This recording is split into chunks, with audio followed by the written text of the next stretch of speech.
Well, hello there my darlings, and welcome to another little episode of Low Warframes, and today we are looking at the recently announced updates. I don't know when you're watching this, maybe sometime in the future, for October onwards 2024 to do with Warframe, and they covered so much stuff. We're talking 58th and 59th Warframes being released, new skins, quality of life improvements, companion reworks, Warframe reworks, 1999 demos.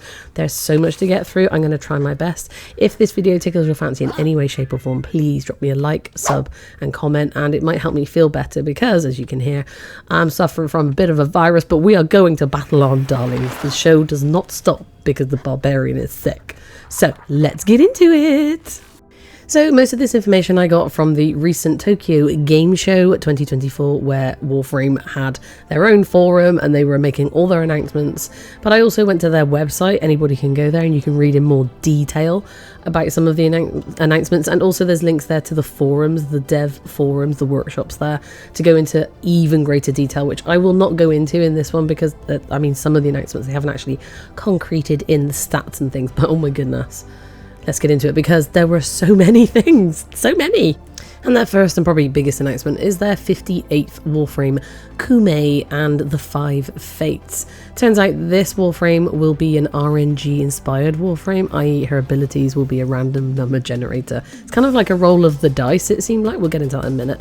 And what was interesting is they had 2 new weapons as well, the Armanata and Higasa. One's a polar melee weapon and one is a sort of burst primary weapon. We'll take a quick look at the footage, and it was just kind of interesting seeing this love letter to Japan, because obviously they're coming from Tokyo, and they also have an animation in the works, a Japanese animation called The Line. Again, we'll look at that later, but let's have a quick look at their teaser trailer for Koumei.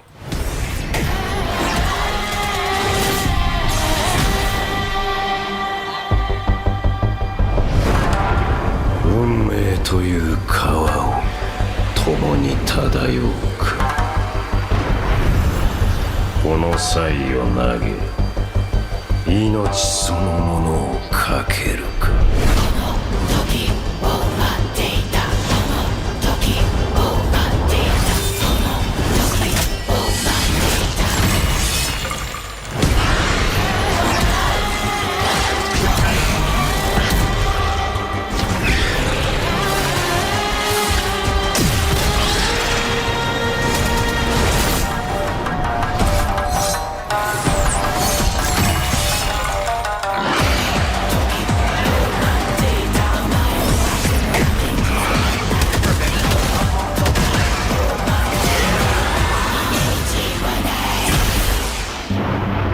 選択こそが私に残された道孔明よ私の定めとは何か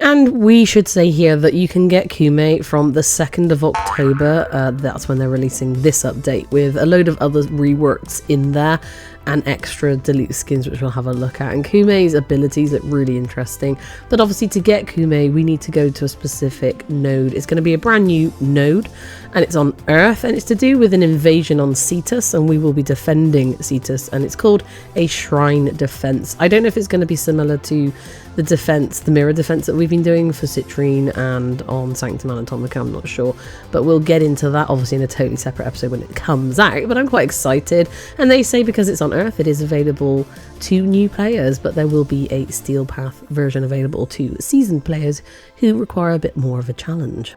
Now, I did make notes on this video that you see here about her abilities, but feel free to go and look at it. I'm not going to go over them here. I think she deserves her own video.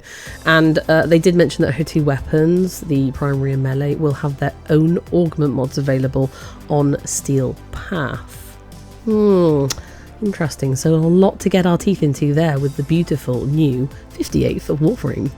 And they announced 3 new Deluxe Skins will be released on the 2nd of October too for Volt. He's on the right there looking sexy AF. Volt's Raging skin. He will have a new ephemera and a new, is it the Sigma or Sigma, for, you know, the headdress. And there it is, looking shiny and beautiful. And Nova's new skin, the Aozakura, I think, absolutely beautiful. She also has a Sigma and a Sigma, and that's her ephemera, the big bow.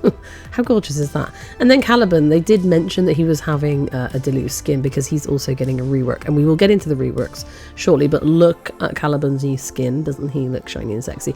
And his sentient thingies that he spawns in, they will also have their own new skin. And they also mentioned, before we get into the Warframe Reworks, 5 new Incarnon Weapons. So here are the previous 5, and the new ones will be the Dira, the Sybaris, the Sicarus, the Okina, and the Sestra. And you can get 3 of those from the market, in-game market. One of them, I think the Sestra, you can just buy outright, or is it the Sicarus? For like 25,000 credits, you didn't even have to build it. And the other 2, the Dira and the Okina, I believe are in the Energy Lab and potentially the Tenno Lab. Actual friendly clan dojo. And I'm not 100% clued up on Incarnons. I bought 2 Incarnon bundles from Cavalero here because obviously these are going to potentially expire, and it turned out I didn't have the angstrom, so I've got to go and get the weapon so that he can Incarnon it for me. So even though I bought the bundle, it's the Incarnon bundle, not the weapon bundle, so just bear that in mind. So you can buy them, these 5 new ones from Cavalero, or you can earn them on the circuit, the Diviri circuit.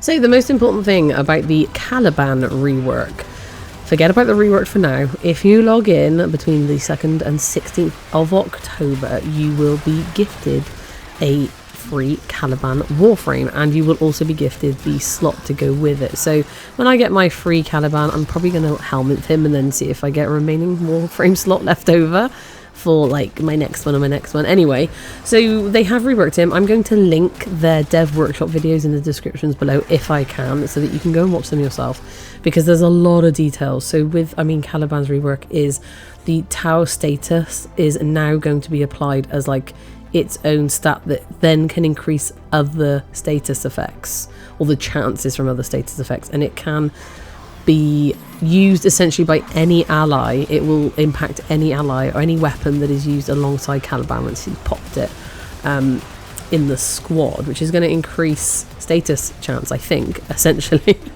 And they've tweaked the way his ability impacts enemies, and like I think these sentients that he brings out, you just have to press it once and they'll all pop out at the same time, whereas at this point you have to press it multiple times to get all 3 to pop up.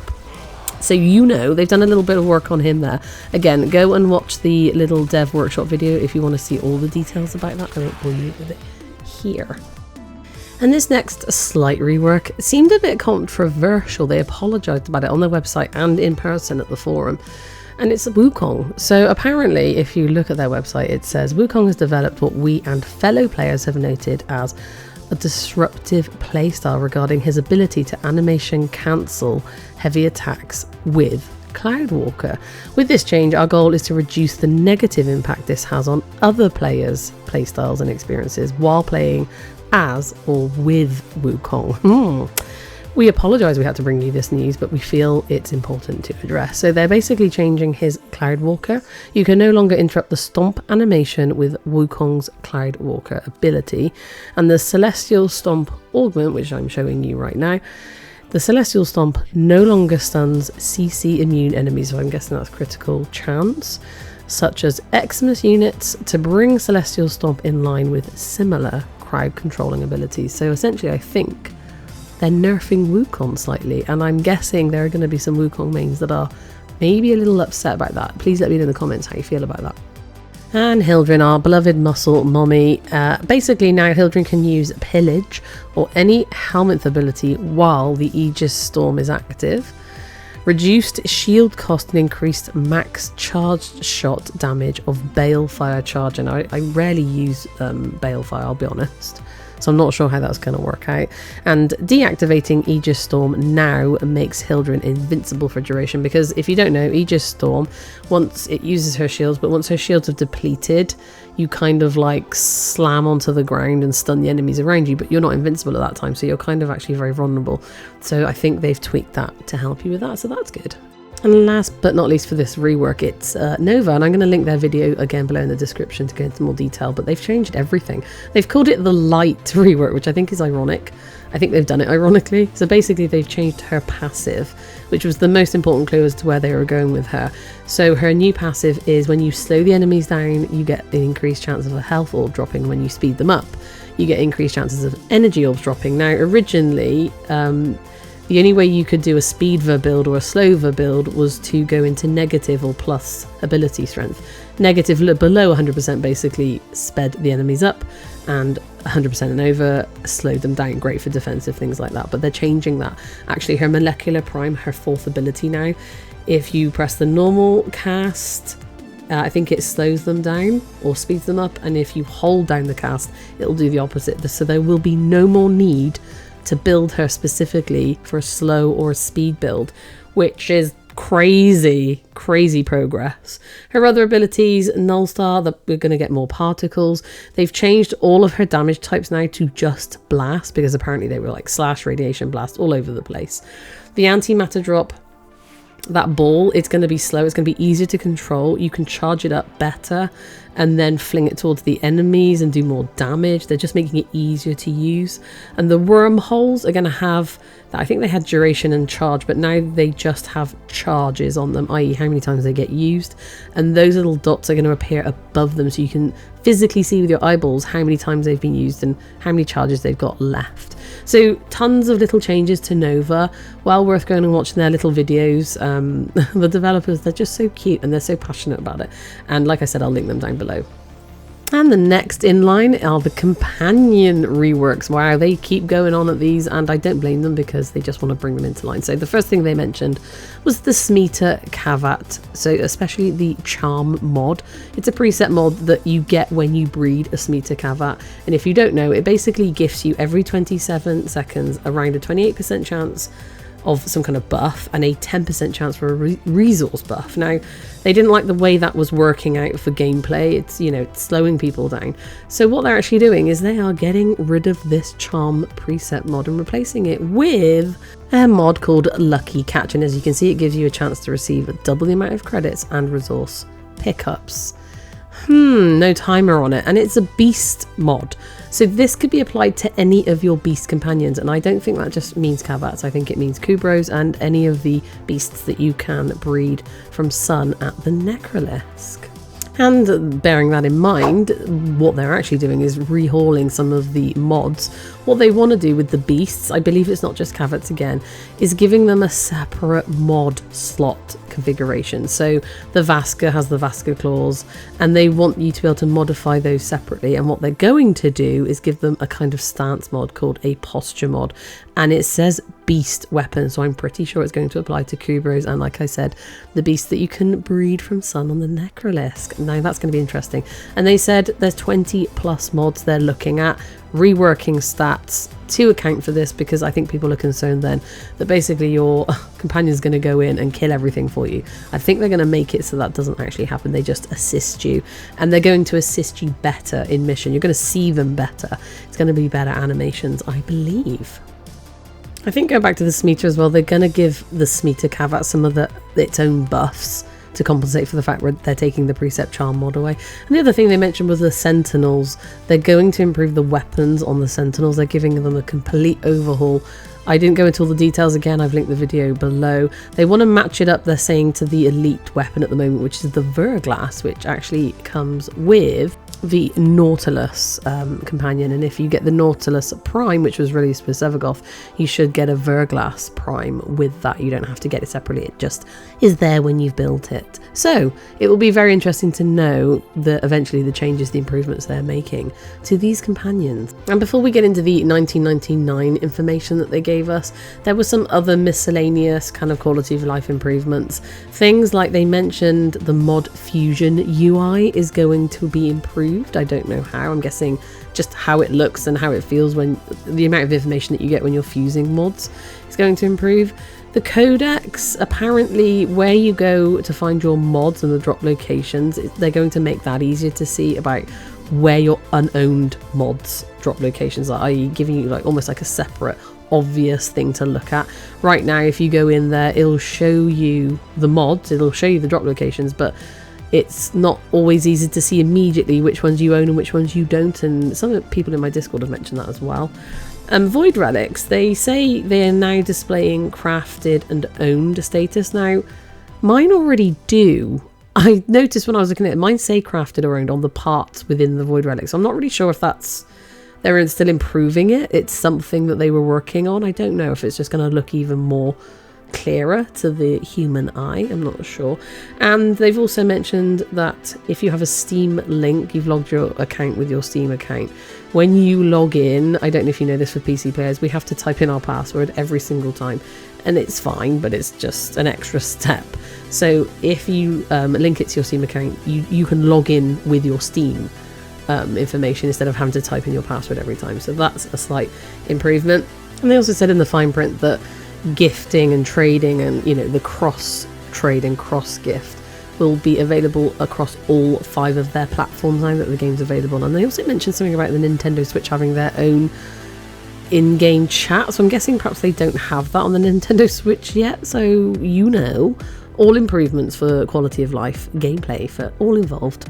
And now we're taking a quick look at the 1999 Warframe information. Now, none of this is coming out in October, although the demo that you can play will be available on the 16th of October, but the Warframe 1999 update will be out winter 2024, and this is going to be the 59th Warframe. His name is Saito9, and he is going to be a sniper-related Warframe, and he will have an exalted rifle Warframe ability, a bit like Excalibur's kind of exalted blade, I presume. And what you're looking at here is his Gemini skin.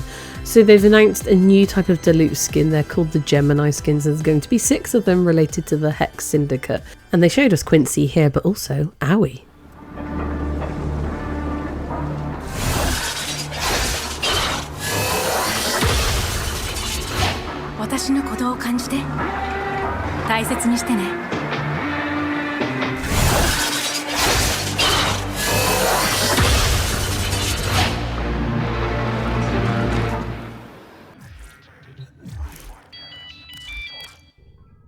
And here they mentioned that you will be able to play a Warframe 1999 demo on the 16th of October, and I'm a firm believer that you'll be able to access it through Arthur's Keeney page, because we keep getting notifications from this bad boy, and they're just random little messages, and we've had teasers about romance and all sorts in this new world that we're going to be playing in, and I'm very excited about it. However, do you know what they did? They dropped a teaser demo video of Arthur, because they're saying we're going to be able to play a new mission demo accessible in your orbiter on the 16th. You can play as Arthur in Holivania, battle the Skuldra, and earn a protocol longsword skin, and you can play it as many times as you want. You just get the skin once, and you'll be able to bullet jump on a motorbike and everything. I am headed out. Need you on grid watch. You got it. Oh, and hey, I gave your Tommy a full tune-up. Go ahead and fire her up. Not bad.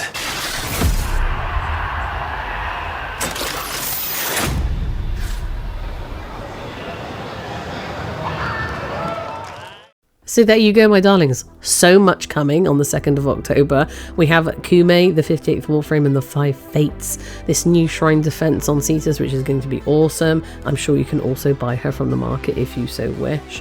We have Deluxe Skins on the way for Vault, Nova, and Caliban. We have new Incarnon Weapons on the way. We have reworked Caliban, Wukong, Hildryn, and Nova. We have reworked Companions. We have quality of life improvements and Sentinel improvements, and then later on the 16th of October we have the 1999 demo that we can play and get a protocol longsword skin, and then later on in the year, I'm presuming December, at some point the Warframe 99 update is going to come out, and we will also have access to a brand new Warframe called Saito9. among other things, I'm sure. And those Gemini Deluxe skins, they made it very clear they're not free. They will not be given away free. You will have to buy them for platinum, unfortunately. There's just so much, and there are more details packed within these details I've given you. Again, I'll link as many videos in the descriptions if you'd like to go off and watch them. They're in bite-sized pieces, so it's good to take them in, or visit their website and have a little read through the notes. But they will direct you to little videos and dev workshops and things. But in the meantime, my darlings, thank you so much for being here, bearing with my croaky voice. I'm super excited about Warframe. Let me know what you think in the comments about any of the changes they're making, positive or negative. Try to use nice words, make good choices. In the meantime, my darlings, thank you for being here. I really do hope to see you again in the next one, no matter what that may be. But in the meantime, you take care and goodbye.